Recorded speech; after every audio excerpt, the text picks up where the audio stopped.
하나님 우리 아버지와 주 예수 그리스도로부터 오는 은혜와 평강이 함께 예배하시는 모든 분들에게 있기를 원합니다. 어린이부 전도사인 제가 공동예배 설교를 맡게 된 것은 아마도 오늘이 가족주일이기 때문 아닐까 생각해 봅니다. 우리 아이들이 한 사람 한 사람 마음속에 품어지길 바라며 오늘 이 시간 그 누구도 배제하지 않는 하나님의 말씀을 어린아이와 같은 마음으로 경청하시길 바랍니다. 함께 읽어본 사도행전 본문에서 바울은 에베소 교회의 장로들에게 마지막 인사와 권면을 하고 있습니다. 우리는 이 장면을 두고 바울의 고별설교라고 부르는데요. 고별설교는 사실 성경 속 여러 본문에 등장합니다. 모세와 여호수아가 죽기 전 이스라엘 백성에게 전한 마지막 이야기도 고별설교이고요. 예수님도 십자가 죽음을 앞두고 제자들에게 마지막 고별설교를 하셨습니다. 이렇듯 한 공동체의 지도자가 스스로의 죽음을 앞에 두고 공동체를 떠나야만 하는 순간에 이르렀을 때 지도자는 공동체를 향해 마지막 인사와 더불어서 권면의 이야기, 즉 고별설교를 하게 됩니다. 설교자의 마지막 메시지가 담겨 있다는 점에서 고별설교는 매우 중요합니다. 그렇다면 바울은 에베소 공동체에게 어떠한 메시지를 전했을지 함께 살펴보도록 하겠습니다. 오늘 말씀을 이해하기 위해서는 그 배경을 어느 정도 알 필요가 있습니다. 우선 바울은 여러 사도들과 함께 예수 그리스도라는 복음을 증언하기 위해 많은 노력을 했던 사람입니다.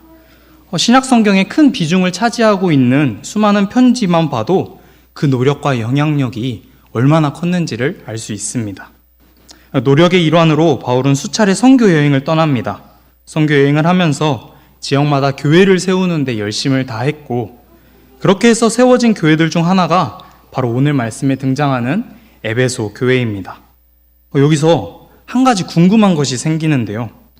왜 바울은 수많은 교회 중에서도 하필 이 에베소 교회를 마지막 권면의 대상으로 삼았던 것일까요? 여러 이유가 있겠지만 바울은 자신의 처지가 안 좋아질 것을 미리 알고 마지막 인사를 다짐한 것 같습니다. 바울은 구제헌금을 전달하기 위해 곧 예루살렘에 가야 했는데 그곳에서 자신이 체포를 당하고 그렇게 되면 자신의 선교 사역도 끝나게 될 것을 미리 알고 있었던 것이지요. 따라서 바울은 온 힘을 다해 마지막 인사와 권면을 남깁니다. 이제 바울의 마지막 설교를 우리도 함께 들어보도록 하겠습니다. 밀레도에서 에베소 교회의 장로들을 만난 바울은 이렇게 말합니다. 20장 18절부터 20절 말씀을 보다 현장감 있는 표준 세번역으로 제가 읽어보겠습니다. 여러분은 내가 아시아에 발을 들어놓은 첫날부터 여러분과 함께한 그 모든 시간을 어떻게 지내왔는지를 잘 아십니다. 나는 겸손과 많은 눈물로 주님을 섬겼습니다. 그러는 가운데 나는 또 유대 사람의 음모로 내게 덮친 온갖 시련을 겪었습니다. 나는 또한 유익한 것이면 빼놓지 않고 여러분에게 전하고 공중 앞에서나 각 집에서 여러분을 가르쳤습니다.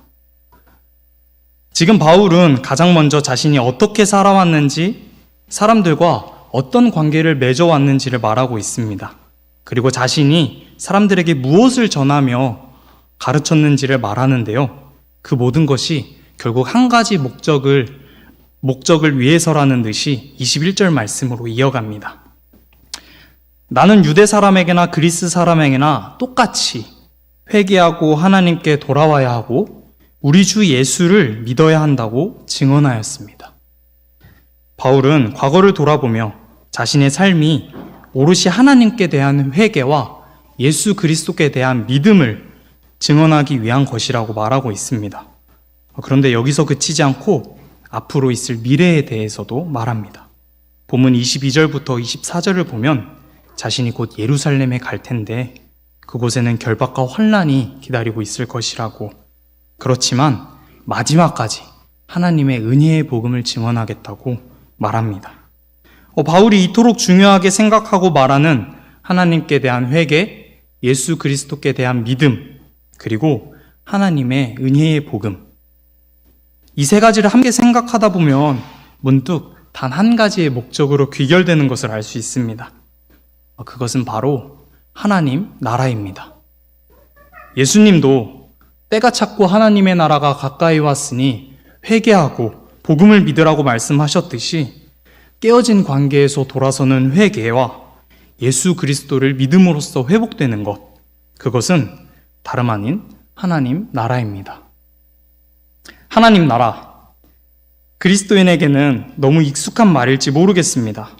교회를 다니다 보면 수없이 듣는 말 중에 하나이고, 우리 모두는 하나님 나라의 백성이라는 정체성을 가지며 살아가고 있기 때문에 이토록 익숙한 말이 바로 하나님 나라입니다. 하지만 익숙한 만큼 하나님 나라를 이해하는 방식은 사뭇 다양합니다. 그곳은 어떤 곳인지 혹은 어디에 있는 것인지 다양한 생각들이 있습니다. 제 이야기를 조금 해보겠습니다. 하나님 나라 하면 가장 먼저 떠오르는 기억인데요. 우선 저에게는 목회를 하시는 삼촌이 계십니다. 제가 신학생이 되자 삼촌께서는 종종 신학적인 질문을 건네주셨어요. 한 번은 삼촌과 함께 캄보디아로 선교지 탐방 겸 여행을 떠난 적이 있습니다. 그곳에서 많은 대화를 할 수 있었는데 그 중에서 가장 기억 남는 것이 바로 하나님 나라와 관련한 대화였습니다. 여느 때처럼 삼촌이 장난기 섞인 얼굴로 제게 질문을 건네십니다. 요한아, 하나님 나라는 가는 곳이냐? 정말 딱 이렇게만 질문을 해주셨어요. 보통 삼촌은 너무 당연하다고 생각하는 것들을 콕 집어서 질문을 해주셨는데, 그래서 쉽게 대답하지 못할 만한 무언가 있다고 생각되어 잔뜩 심각해졌습니다. 하지만 그때 저는 하나님 나라라고 하면 당연하게 죽은 다음에야만 갈 수 있는 지옥과 대비되는 공간으로밖에 생각하지 못했습니다. 그래서 이렇게 쉽게 대답을 해야 하나 싶은 그런 찜찜한 마음으로 대답했습니다. 하나님 나라는 가야겠죠? 하나님이 불러주시면? 이런 제 대답에 삼촌은 웃으시면서 하나님 나라는 가는 곳이기보단 이 땅 가운데 오는 것이라고 말씀해 주셨습니다. 다시 본문의 이야기로 돌아오겠습니다. 그렇다면 바울은 하나님의 나라에 대해서 어떠한 생각을 가지고 있었을까요? 이 땅에서 이루어질 수 없는 죽어야만 갈 수 있는 곳으로 여겼을까요? 아니면 이 땅에 다시 오실 예수님을 기다리며 하나님의 나라가 어서 임하길 기다렸을까요? 1세기 초반, 그러니까 예수님으로부터 하나님 나라에 직접 들었던 사람들, 혹은 그 사람들에 의해 예수님을 알게 된 당시의 수많은 사람들은 하나님의 나라가 곧 시작될 것이라고 생각했습니다. 그 기대는 예수님의 부활 사건을 통해서 더욱 커졌어요. 분명 예수님께서는 다시 오시겠다고 말씀하셨고, 그렇게 되면 로마 제국은 사라지고 하나님의 통치가 있는 새 나라가 시작될 것이라고 사람들은 모두 생각했습니다. 바울도 마찬가지였어요. 그래서 바울은 몸과 마음이 예수님께서 다시 오실 때까지 흠없이 보존되기를 원한다고 그렇게 말했어요. 그런데 시간이 지날수록 문제가 생깁니다. 곧 다시 오실 것이라 생각되었던 예수님께서는 아무런 소식이 없으셨고, 그 사이 서로 신앙을 나누며 하나님 나라를 고대했던 이웃들이 하나둘 죽음을 맞이하게 된 것입니다. 이런 상황 속에서 교회의 지도자들 그리고 바울은 고민했습니다. 하나님의 나라가 도대체 어떻게 임할 것인지 사람들에게 대답해줘야만 했습니다. 이러한 과정에서 서로 다른 생각과 이해들이 생겨났을 것이고, 따라서 그것을 하나하나 검토하는 것은 어렵습니다. 다만 우리는 오늘 주어진 본문 속에서 바울의 행동에 대한 힌트를 얻을 수 있을 뿐입니다. 앞서 살펴보았듯이 바울은 자신의 사역을 회고하고 앞으로의 행방까지 이야기했는데요. 이어서 자신과의 만남이 마지막임을 말합니다. 여기서 중요한 힌트가 등장해요. 사도행전 20장 25절 말씀을 제가 읽어보겠습니다. 나는 여러분 가운데로 들어가서 그 나라를 선포하였습니다. 그런데 이제 나는 여러분 모두가 내 얼굴을 다시는 볼 수 없으리라는 것을 압니다. 바울은 자신이 그 나라, 즉 하나님의 나라를 선포했다고 말합니다. 여기서 그 나라라고 번역된 헬라어에는 나라라는 의미 이외에 통치라는 의미도 들어있어요. 이 나라를 통치로 바꿔 읽어보면 이렇습니다. 나는 여러분 가운데로 들어가서 그 통치를 선포하였습니다. 그러니까 하나님의 통치가 시작되었다고 선포했다는 것입니다. 이 바울의 선포가 저희가 듣기에는 아무렇지 않은 말로 들릴 수 있겠지만 사실 로마 황제가 통치하던 시대에 다른 나라, 다른 통치를 말했다는 것은 매우 위험한 행동입니다. 그럼에도 불구하고 바울이 그 단어를 통해서 하나님의 나라와 통치를 말했다는 것은 어쩌면 그것이 이미 자신들에게서 시작되었다고 용기를 내어 고백하는 것이 분명합니다.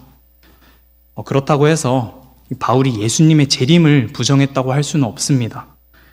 분명 바울과 모든 그리스도인들은 로마의 압제 속에서, 어려움 속에서 예수님의 재림을 통해 이루어지는 하나님의 완전한 통치를 고대했을 것입니다.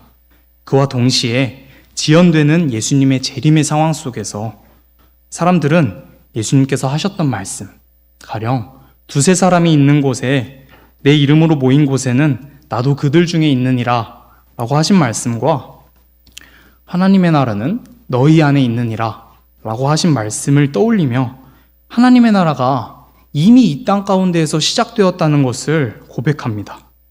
하나님의 나라가 아직 완전히 이루어지진 않았으나 이미 시작되었다고 고백한 것이지요. 지금 바울은 그렇게 이미와 아직 사이에서 갈등하는 그리스도인들에게 마지막 권면을 하고 있습니다. 권면은 28절부터 다시 시작되는데요. 자신이 더 이상 공동체에 머무르지 못할 것이기 때문에 교회의 장로들이 나서서 스스로와 교회의 성도들을 잘 이끌어 달라고, 그들을 위해서 마음을 다하고 성도들이 잘못된 길로 빠지지 않도록 잘 이끌어 달라고 부탁합니다. 또한 바울은 하나님과 그 은혜의 말씀에 교회를 부탁한다며 말씀이 교회를 더욱 튼튼하게 세울 것이라고 상기시켜 줍니다. 딱 여기에서 권면을 맞춰도 충분할 텐데 바울은 다시 한번 자신의 모습을 제시하며 그의 권면을 결론 짓습니다. 아무래도 한 번 더 강조하고 싶었던 것 같습니다. 중요한 부분이기 때문에 우리가 함께 읽어보면 좋겠습니다. 사도행전 20장 35절의 말씀입니다. 사도행전 20장 35절 말씀을 함께 읽어보겠습니다. 범사에 여러분에게 모본을 보여준 바와 같이 수고하여 약한 사람들을 돕고 또 주 예수께서 친히 말씀하신 바 주는 것이 받는 것보다 복이 있다 하심을 기억하여야 할지니라. 아멘. 그렇습니다. 바울은 이미 이 땅 가운데서 시작된 하나님의 나라에서 아직 완전하지 않은 하나님의 통치를 기다려야만 하는 그리스도인들에게 어떠한 자세로 살아가야 하는지를 말해주고 있습니다. 이 바울이 생각하기에 이미와 아직 사이에서 살아가는데 가장 중요한 것은 약한 사람들을 서로 돕고 받는 것보다 주는 것을 우선시하며 살아가는 것이었습니다. 앞서 바울은 자신이 모든 겸손과 눈물로 주님을 섬겼다고 말을 했습니다. 여기에서 사용된 겸손이라는 단어의 의미를 살펴보면 바울의 의도가 더욱 분명해집니다. 우리말 겸손으로 번역된 헬라어 단어가 일반적인 뜻으로는 사실 마음이 약한 것, 잘못 마음먹은 것, 혹은 나쁘게 생각하는 것 등으로 개인의 품위를 떨어뜨리는 그런 의미로 사용되어집니다. 그런데 신약 성경에서는 보다 긍정적으로 마음을 낮추는 것, 다른 사람의 가치를 겸허하게 받아들이는 것이라는 의미로 사용됩니다. 이 바울은 사도행전 이외에도 다른 서신서에서 이 단어를 사용하는데 우리의 본이 되신 그리스도의 겸손을 말합니다. 자기 자신을 낮춰 종이 되게 한 겸손의 마음, 우리들의 가치를 겸허히 받아들여 섬겨주셨던 예수님의 모범이 바로 바울이 이해한 겸손의 의미인 것입니다. 이러한 의미를 사용해 자신 역시 그리스도를 위해 그리고 그리스도 공동체를 위해 겸손한 마음으로 살았다고 고백합니다. 다시 한번, 겸손, 그것은 다른 일을 위해 기꺼이 자기 자신을 희생하는 마음이고 다른 사람의 가치를 겸허히 받아들여 존중하는 자세입니다. 바울은 지금 그러한 마음과 자세를 본받아 약한 사람들을 도우고 받는 것보다 주는 것에 힘쓰며 살아가라고 권면하고 있습니다. 겸손한 자세로 낮은 이를 섬기는 것, 이것이 바울이 에베소 장로와 성도들에게 마지막으로 전했던 부탁입니다. 이쯤 돼서 의아해 하시는 분들이 있으실 것 같아요. 그래서 바울의 권면이 이 어린아이들이랑 도대체 무슨 상관이 있다는 거지? 이제 말씀을 정리해 보겠습니다. 지난주 목요일은 딱 100번째 되는 어린이날이었어요. 아이들이 있는 가정은 어느 날보다 바쁜 하루를 보내셨을 것이고, 그렇지 않은 가정은 편히 쉬시는 하루를 보내셨을 것입니다. 이처럼 아이가 있고 없음에 따라서 어린이날의 의미가 달라질 수 있는데요. 이 바울의 권면을 듣게 된 이상 이 날은 우리 모두에게 뜻깊은 날이 됩니다. 겸손한 자세로 낮은 이를 섬기라는 그 바울의 권면에서 낮은 이라는 말에는 분명 어린아이들도 포함될 것이기 때문입니다. 어린아이들은 작고 연약합니다. 때문에 어른들은 아이들을 쉽사리 무시하기도 하고 부당한 대우를 하기도 합니다. 이런 상황에서 아이들을 독립된 인격체로 존중해 주어야 한다고 말하면서 어린이날을 만든 사람이 바로 방정환 선생님입니다. 그런데 이보다 한참 오래전에 어린아이들을 섬겨주셨던 분이 계셨어요. 네, 맞아요. 바로 우리 예수님이세요. 어린아이들을 섬겨야 하는 이유는 그분의 말씀에서도 등장합니다. 복음서에서 예수님은 어린아이를 영접하는 것이 곧 자신을 영접하는 것이라고 말씀하셨고, 하나님의 나라는 어린아이와 같은 사람들의 것이라고 말씀하셨습니다. 그리고 마침내 그 말씀을 본받아 살았던 바울이 마지막 권면으로 말하고 있습니다. 겸손한 자세로 낮은 이 어린아이와 같은 이들을 섬기라고 말입니다.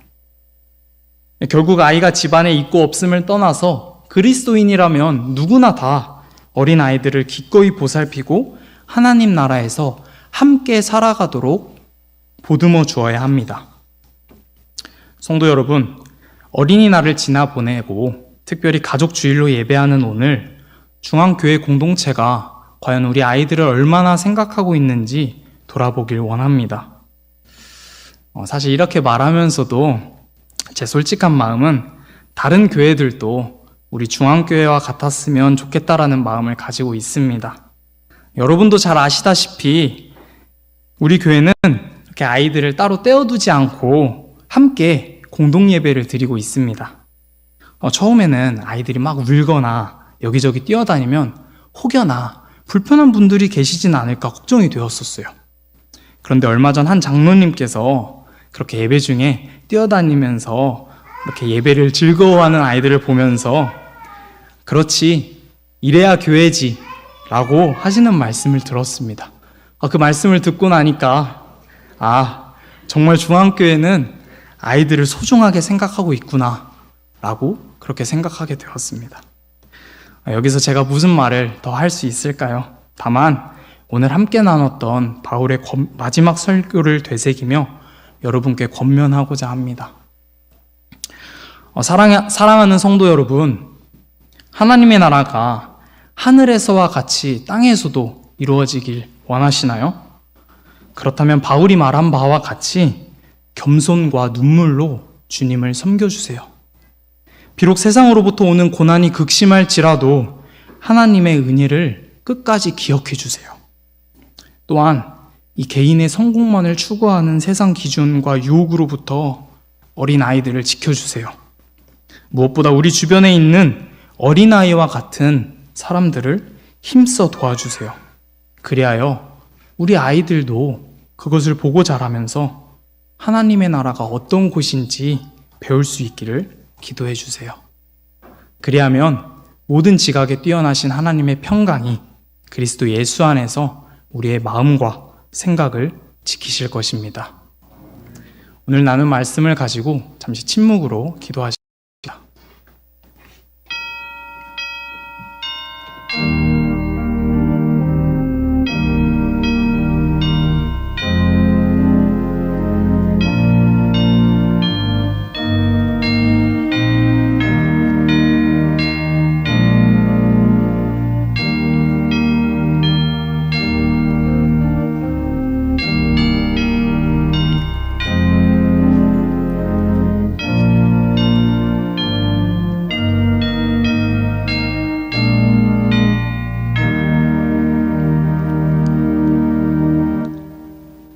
모든 사람에게 찾아와 주시는 하나님, 지금 이곳에서 하나님 나라를 살게 하소서.